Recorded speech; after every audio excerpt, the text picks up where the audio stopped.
Trying on normaalne.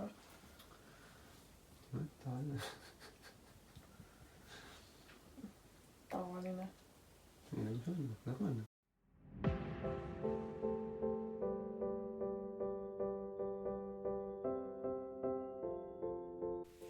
Tere, me oleme Merili Ten, mina olen Merten, tema on Merili. Noah magab ja Hugo on vanaemaga poes. Ja täna me räägime teile, kuidas me Hispaaniast lõpuks koju jõudsime. Jah, meie 3-kuine reis hakkas siis lõpupoole jõudma. Miks meie reis oli 3 kuud oli selles, et meie reisikindlustus on 3 kuune. Või katab 90 päeva, siis iga 90 päeva tagant me peaksime just kõik kodus käima. Aga ühesõnaga peale rallit me siis liikusime Andorrasse, mis on siis üks pisikene, väike riigikene seal Hispaania ja Prantsusmaa vahel. Shoppamise ja suusatamise paradiis. Käisime shopping streetil, vaatasime veits riideid, alkoholi, mis on odav. Ühesõnaga Andorras on siis odav alkohol, ma ei tea, mingi maksuvaba seal või aktsiisivaba, mis see on. Ja siis tavahinnaga nagu riided on ala, ma ei tea, mingi 5 või 10% nagu odavamad. Mingi maksu võrra jälle odavamad. Aga meie jaoks on see siuke, et kuna me ostame nii riided alla hinnatud, siis väga nagu ei pannud nagu mingi, et paneks 1000 kottidega väljend. Ühe kotiga tulime, ma ostsin endale ülikonna, mis oli suhteliselt veiderast, kui sa oled 3 kuud rannas elanud, autos elanud, siis ostad endale ülikonna. Aga kuna Mertenil on mega keeruline leida ülikondast, et ta ei vasta väga standardmõõtudele, siis ta pani selle ülikonna selga ja see istus talle nagu ideaalselt, nii et ta pidi seda ära ostma. Aga jah, ja siis me liikusime matkama. Mis meil oli mis välja valinud endale ühe siukse tee, mis on siuke Sikasaka mingi tee kuhugile suusabaasi. Sõitsime siis mööda seda teed ja siis seal suusabaasis sai ka matkata. Seal olid siis järved, järvekompleksid nii-öelda. Ja see hästi ilus oli. Ilus koht, jah. Kaugel paistsid need lumiste tippudega mäenõlvad ja seal lendas üks mega suur kotkas üle meie ja see oli selline, no tõesti lumma väga ilus. Me polnudki ammu tegelikult käinud matkamas ka. See meenutas natukene jälle Norrat, ütleme niimoodi. Ja seal see... Nime poolest ka nagu Norra ja Andorra on nagu sama, et kas seal on mingi seos oma vahel ka. Et see oli väga kena koht ja väga mõnus oli seal olla. See oli värske õhk ja selline nagu mõnus. Ja sealt edasi me sõitsime Prantsusmaale ööseks. Mis veel Andorras odav oli kütus, mis oli mingi 0,9 eurot liiter või alla euro oli. See oli väga odav, peaaegu 2 korda odavam kui kallimates kohtades Prantsusmaal. Tankisime ennast pilgeni täis ja siis sõitsime õhtul kuskile Prantsusmaal ära. Jah, aga Prantsusmaal me ei kavatsenudki olla, vaid see oligi meil suhtusuke läbisõidu riik. Sellepärast, et Prantsusmaal on väga kallis ja ega seal väga tegelikult enam teha ei olnud ka, et külm on. Ning me sõitsime ka otse Šveitsini. Šveitsi sõitsime, jah. Ööbisime Šveitsis ühe silla all, kuna vihma sadas päris kõvasti. Siis me leidsime siukse koha, kus oli silla all võimalik parkida ja vihm ei plädisenud kaela, sai rahulikult magada. Van life hack. Kui vihma saab, maga silla all.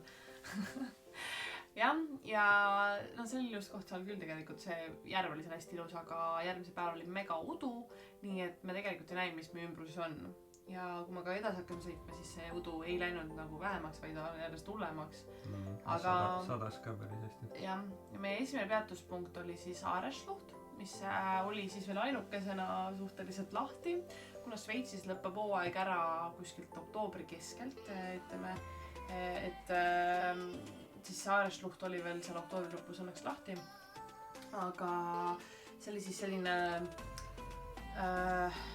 jääajal liustiku mingi pragu, mis oli siis tekkinud selle tänu selle liustiku sulamisele, siis on seal jõeur 2 kalju vahel. Need on nagu üürkorge, 50 meetrit kõrge umbes 2 kalju vahel ja väike vajake, toja, aga jõgi läks sealt vahelt läbi. Ja sinna on tehtud matkarada, vahepeal läheb koobastes, sinna kaljud ja sisse nuuristatud ja vahepeal on seal kalju välist, kui on selline laudtee. Ja ta meenutas seda Camino del Rey'd, kuhu meid ikkagi üldiselt veel lastud Hispaanias. Et sarnane koht, aga sinna lastakse lastega. Ja ta oli 1,5 kilomeetrit pikk, oli üks ots, et sa käinid siis edasi tagasi seal. Aga see oli väga äge, väga ilus ja väga äge. See vesi oli seal siuke hele, et kui on jällegi päikseline ilm, siis ma arvan, et see piki särab seal see vesi ja siniselt. Ja kuna vihma sadas, siis oli päris mitu koske tuli sinna. Kaljude otsast kukkus alla. Ja päris äge koht oli. See tõesti äge. Ja sealt edasi me siis suundusime teega nagu mägedesse. Aga me ei näinud mitte midagi. Või me läksime nagu meile otsa vaata, et läksime natuke ringiga. Lasime sealt mägedest läbi käia. Kuna seal on siis üks maha jäetud hotell, mida läks tegelikult vaatama, ütleme nii.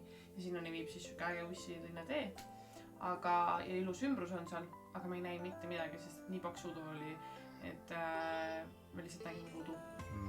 Nähtavus oli mingisugune 10 meetrit äkki.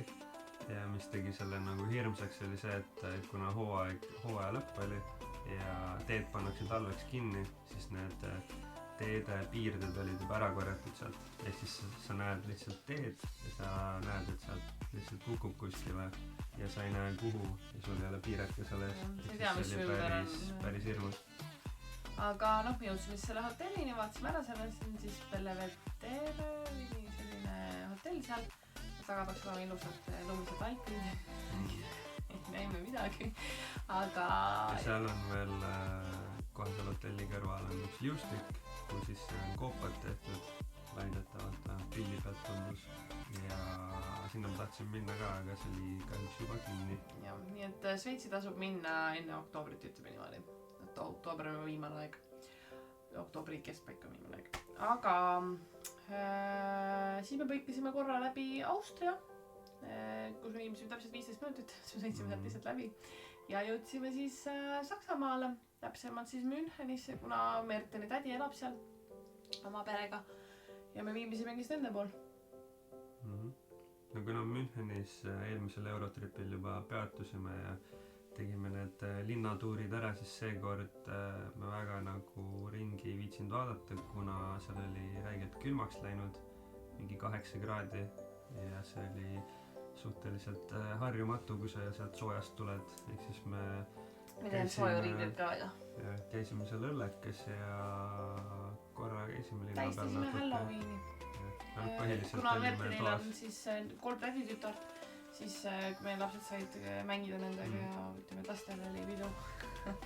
Seal Saksamaal oli veidi selline tunne, et nagu oleks kuskil soojal maal lennujaamas puhkusereisilt ootad oma tagasilendu, siis meil oli täpselt selline tunne, et oled seal Münchenis, ootad oma tagasisõitu koju. Ja siis me tegelikult hakkasime koju sõitma, me valmistasime selleks väga jõudsalt. Arvasime endale väga palju magusat, me kumbki väga kohvi ei tarbi, me arvasime endale magusat. Kohvi ei tarbi, arvasime ka ikkagi. No jah. Nüüd on see pidulik hetk, kus me saame Google Mapsi panna home ja hakata kodu poole sõitma.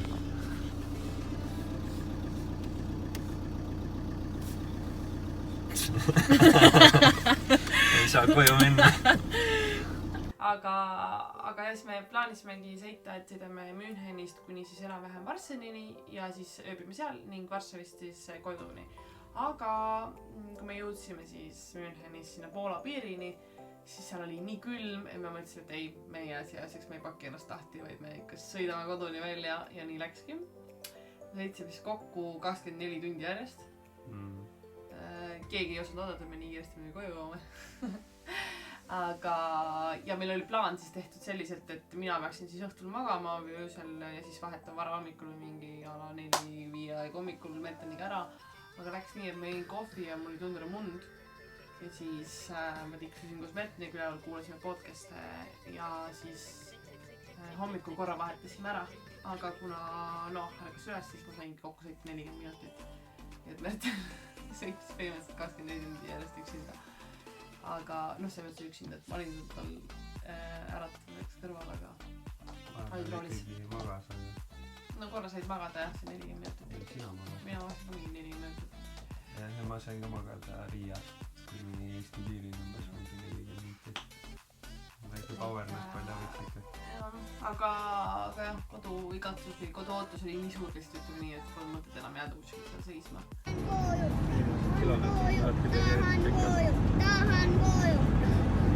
Sõitsime koduni. Ma teadsin, et kodus ootavad veel vanavanemad, kes võtavad need lapsed ja me saame maga minna.